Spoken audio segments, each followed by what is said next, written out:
ఈరోజు దేవీ నవరాత్రుల్లో మొదటి రోజు. ఈరోజు మనము అమ్మవారిని శైలపుత్రి అవతారంలో పూజిస్తాము. అదేవిధంగా ఈరోజు ఎవరైతే ఈరోజు నుంచి ప్రారంభించి శుద్ధ నవమి వరకు అంటే మహర్నవమి వరకు కూడా ఉపవాసం ఉండడం కానీ ఏకభక్తం కానీ ఉండి అమ్మవారిని పూజిస్తారో ఆ అమ్మవారి అనుగ్రహం మనపై ఉంటుంది. ఈరోజు మొదటి అవతారం శైలపుత్రి అవతారం. అమ్మవారిని పూజించడం వలన దుఃఖం, దారిద్ర్యం, దుఃఖ బాధలు తొలగిపోతాయి. అలాగే ఈరోజు అటుకుల బతుకమ్మగా మనం పూజిస్తామండి. బతుకమ్మ రెండవ రోజు. అలాగే చప్పటి పప్పు, బెల్లము, అటుకులను నైవేద్యంగా సమర్పిస్తాము. ఇక మనం శైలపుత్రి అమ్మవారికి పొంగల్ని నైవేద్యంగా సమర్పిస్తామండి. ఇక మనకి ఈ అమ్మవారు బాలా త్రిపురదయ సుందరి అవతారం. అంటే 9 సంవత్సరాల లోపు బాలికల స్వరూపంలో మనకు అమ్మవారు దర్శనమిస్తారు. తెల్ల తామర పువ్వులో కూర్చొని ఒక చేతిలో పుస్తకం, ఇంకో చేతిలో అక్షమాల ఇలాంటివి ధరించి ఉంటారు. ఈ అమ్మవారిని పూజిస్తే మనసు, బుద్ధి, అహంకారం అనేవి మన అదుపులో ఉంటాయండి.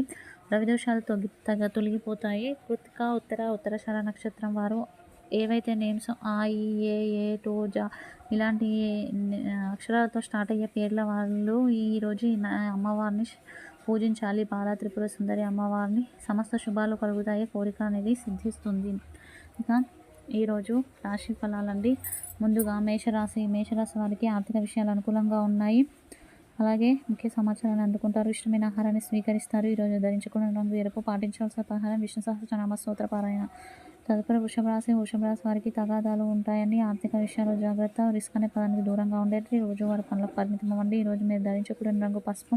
పాటించవలసిన పరిహారం నృసింహ కరావలంబ స్తోత్ర పారాయణ. తదుపరి మిథున రాశి వారు మధుర స్మృతులు జ్ఞాపకం వస్తాయండి. ఆటంకాలు ఏమి ఉండవు.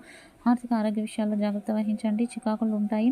ఈరోజు మీరు ధరించుకున్న రంగు నీలం. పాటించాల్సిన పరిహారం ఆంజనేయ అష్టోత్తరం పారాయణ చేయడం. తదుపరి కర్కాటక రాశి వారికి ఆధ్యాత్మిక చింతన పెరుగుతుంది. పెద్దవారి ఆశీస్సులు తీసుకుంటారు. విద్యార్థులకు అనుకూలంగా ఉంది. ఉద్యోగాలు సానుకూలంగా సాగుతాయి. ఈరోజు మీరు ధరించుకున్న రంగు కాఫీ పొడి. పాటించడం పరిహారం ఆదిత్య హృదయ స్తోత్ర పాలన. తదుపరి సింహరాశి వారికి వృధా ఖర్చులు పెరుగుతాయి. ఆర్థిక ఒడిదుడుకులు ఉంటాయి. ఇంట్లో వివాదాలు ఉంటాయి. అలసట పెరుగుతుంది. ఈరోజు మీరు ధరించుకున్న రంగు ఆరెంజ్. పాటించాల్సిన పరిహారం అర్జున కృత దుర్గా స్తోత్ర పారాయణ.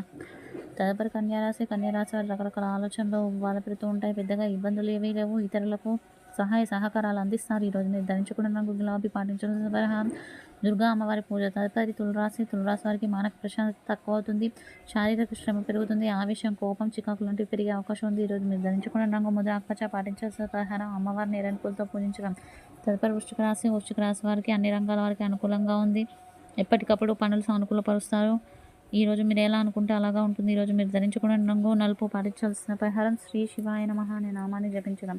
తదుపరి ధనుసు రాశి వారికి శ్రమ ఎక్కువ, ఫలితం తక్కువ. దూర ప్రాంత ప్రయాణాలు చేస్తారు. వృత్తి ఉద్యోగాలు అనుకూలంగా ఉన్నాయి. అవకాశాలు సద్వినియోగం చేసుకోండి. ఈరోజు మీరు ధరించుకున్న రంగు ఎరుపు. పాటించాల్సిన పరిహారం విష్ణు సహస్రనామ స్తోత్ర పారాయణ. తదుపరి మకర రాశి వారికి ఆదాయ వ్యయాలు సమానంగా ఉన్నాయి. ఇతరులకు సహాయం చేస్తారు. శుభకార్యాలపై దృష్టి సారిస్తారు. ఈరోజు మీరు ధరించుకున్న రంగు చిలుక పచ్చ.